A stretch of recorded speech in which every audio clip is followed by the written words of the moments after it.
Hello and welcome everyone. This is Indu Singhal, your business transformation guide. Today I have with me Anup Krishnan, the Chief Business Analyst, and Robbie Thomas, who looks after the finance department from Jaleel Distribution. Jaleel Distribution is a leading distributor of food and non-food items in the Middle East. They're here today to give us some insights into how they manage business risk. Hello both of you, how are you today? Hi, Indu. Very good morning. Very happy to join this meeting. Hi, Indu. Yeah. Hi. Thank you very much for joining me today. I'm glad that you're here today to share your insights on risk management. If you can please explain to me what are the various risk factors that you consider in your risk management strategy? In our risk management strategy, we cover all the risk factors, namely strategic risk, operational risk, compliance risk, and financial risk. Right. These are the main 4 areas that we are focusing. I see. Can you shed some light on these one at a time? If you can begin with the strategic risk management, please. Robbie, you would It will be better if I connect with my presentation. Perfectly. So let me connect it. Sure. In strategic risk management, we are mitigating the risk by focusing multi-country expansion. To begin with, by doing this, we are mitigating the risk related to one country. Secondly, by creating a pan-GCC presence, we can get more principals interested in doing business with us. For all these countries, we can discuss business with the same set of people. Lovely. Thirdly, centralized resources offer a very good exposure in all verticals of distribution. And lastly, having the same team for all countries is really a cost-effective measure. And professional approach in all verticals we can ensure. And we are ensuring high efficiency as well. We have entered in multiple lines of distribution. From food items like masala and straight bodies, we have included other segments of foods like distributing chiller items, which requires a totally different skill set, resources, and infrastructure. For example, gin and eggs. And in non-food category, we have tissues, men's accessories, etc. Further, we are increasing our distribution to more and more outlets by increasing our direct deliveries, which stand to reduce our dependability on modern trade outlets. Oh, great. Own brands creation and distribution stands to help in mitigating the high dependency on external vendors to some extent. All these steps are taken after a very detailed viability study, considering all financial implications like our investment part, return on investment, exposure risk, competitive factors in each segment, infrastructure requirements, consumer population and its changes, etc. I think these points would be our critical focusing area for strategic risk management. Wonderful. Thank you so much. How about operational risk? Perhaps Robbie would be able to tell us something about that. Right. To review the risk in our operations, we have SOPs for all the processes in the organization. These processes were rated in high, medium, and low with respect to the risk aspects. To have identified control points in all processes, and these are evaluated against the current process control. It is further discussed with all the stakeholders to see whether all the control points can be deployed currently. What all required is additional investment, how can IT help, etc. and all that. Another important factor which comes out through this exercise was to modify the process in the more efficient way to reduce the cost of operations. A risk management committee has been formed, including the finance controller of the organization and the business head of the business is also included in the committee. Then we have prioritized the process that needs to be addressed. Parallelly, a test script was created on the agreed processes and the same is used for the internal review by the internal audit team of the organization.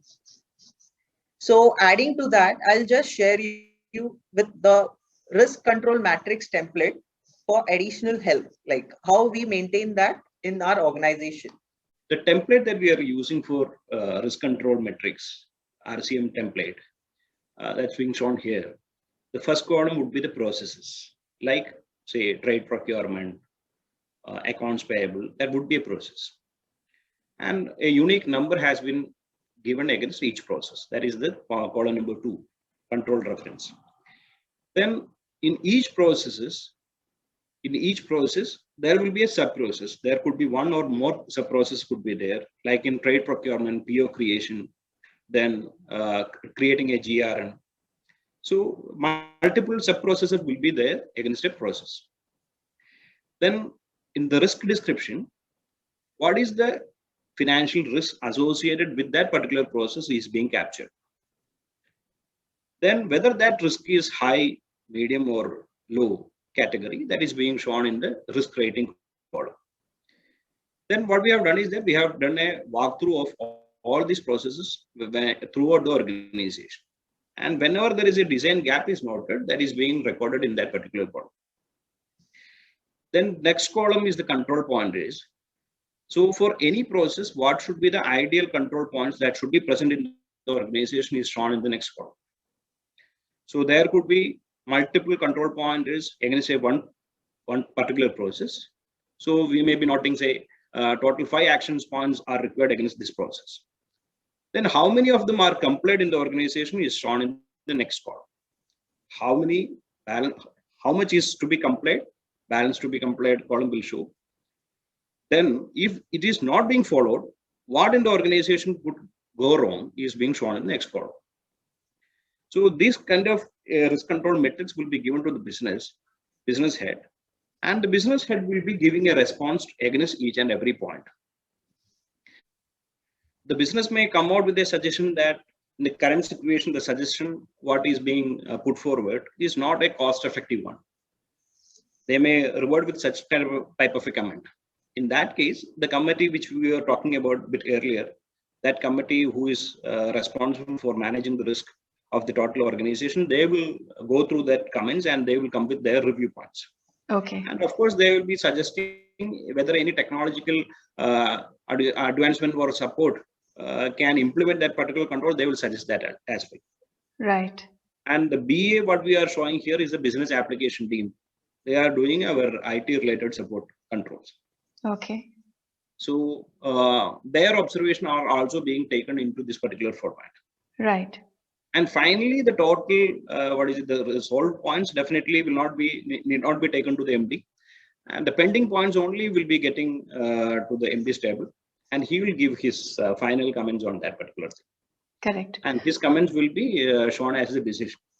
Right. And the committee will be finalizing the timelines with which all of these processes need to be revisited. So Wonderful. It's not a one-time exercise. What we are doing is that we are identifying the risk. We are trying to mitigate the risk, and every now and then, or we will be setting a frequency by which these processes should be revisited, because there could be some additional business scenarios could be there. Some of these scenarios may not be there in the business in future. So those kind of things will be reviewed at that time. So this is Wonderful. The template that we are using for that. Wonderful. That is very generous. Thank you so much for sharing this one. You mentioned the word compliance when you were explaining your operational risk management template. So could you tell us something about how do you protect yourself from compliance risk? So these risks are mitigated by creating different departments in the organization who take care of different areas. Namely, legal department take care of legal aspects, whereas taxation department primarily take care of VAT and excise duties. Further, we have a quality department taking care of municipality regulations with respect to hygiene aspects and safety rules. They also take care of all the requirements with respect to ISO and HACCP, etc. Right. That sounds great and very detailed, of course. You mentioned the taxation department, which primarily takes care of VAT and excise duties, and that's a bit of finance. Would you be able to expand a little bit on the financial risk management, please? With respect to the financial risk management, we do our financial budgets preparation in a very detailed manner, and it's a very time-consuming affair. We are doing our financial budgets preparation SKU wise, brand wise, outlet wise, month wise, and the infrastructure requirements, and also the operational costs that are required to achieve these sales numbers are worked out in a very detailed manner. And of course, we are doing our monthly reviews against these budgets on a monthly basis. And the reasons for the variation from the budgeted figures are analyzed thoroughly. So it's a pretty good tool for managing the financial risk. Right. What about cash flows? How do you manage cash flow? Yeah, we are doing not only the P&L figures forecast or budgeting, we are doing a balance sheet position, and our cash flows are also projected or budgeted at the year beginning itself. Not only that, we are doing a weekly forecast of our cash flows on an ongoing basis. Another thing which I would like to highlight here would be one of the critical matter that would be affecting our cash flows would be the collection risk. In the current scenario, it is very relevant. So we have entered into credit risk insurance against our major customers this year. Wonderful. So you've explained so many risk factors. Thank you very much for shedding that much light for my audience. Could you summarize briefly by explaining to us how the risk management framework has helped your business? So as we spoken earlier, so I'll just brief you or just a summary for the takeaway.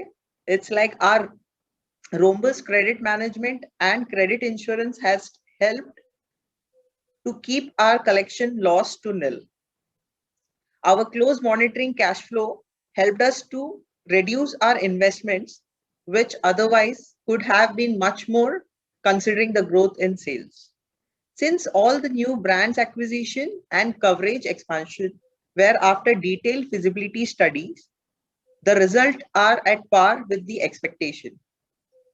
Our monthly review also helped us to achieve our financial numbers as per the budget, what we have approved.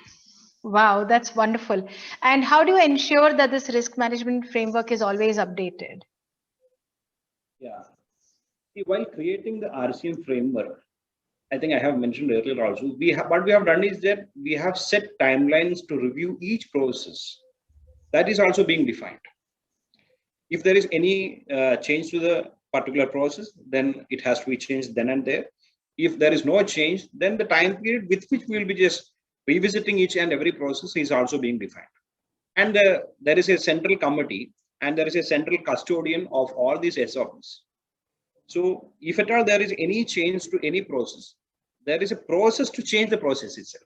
There should be a change request that should come from the process owner. It should be vetted by the central committee. Then only it will be just getting served as a new version to the process.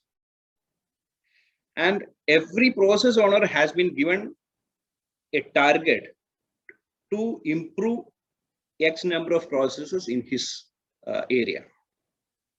And another thing which really helped us was the decision to form quality circles, including people from different departments who will study each and every process that they are ready to take up as part of this particular assignment. And they will be suggesting the process improvements as part of the quality circle. And it will be presented at a management level. And the best presentations are getting awarded from the management. So every year, these process improvements are coming as part of this quality circle function as well. Fantastic. So that's really, really wonderful. Thank you for summing it up so beautifully. Just a quick summary for my viewers is that basically we're addressing 4 different types of risks. We are looking at strategic risk, operational risk, compliance risk, and financial risk. And not only have you got all your different people and different bodies involved in the risk management process, you've also engaged the entire workforce through quality circles to improve your performance and thereby reduce your risk. So that's wonderful. Thank you so much, both of you. And I look forward to having more such interactions with your organization. Maybe we can do a session on your quality circles in future. Thank you all. Thank you very much. Thank you. Thank you. Thank you so much. Thank you. Thank you. So that was a brief on risk management as practiced by Jaleel Distribution. Thank you for watching. I hope you enjoyed this session today. Do remember to tune in for my next video. Until then, stay safe and stay blessed. This is Indu So this Singhal, is all from me signing for off today. for today. I hope you've enjoyed this session. Please like and share this video. To subscribe, please click the subscribe button and press the bell icon to know when the next video will be launched. So until next Monday, Take care and stay blessed. This is Indu Singhal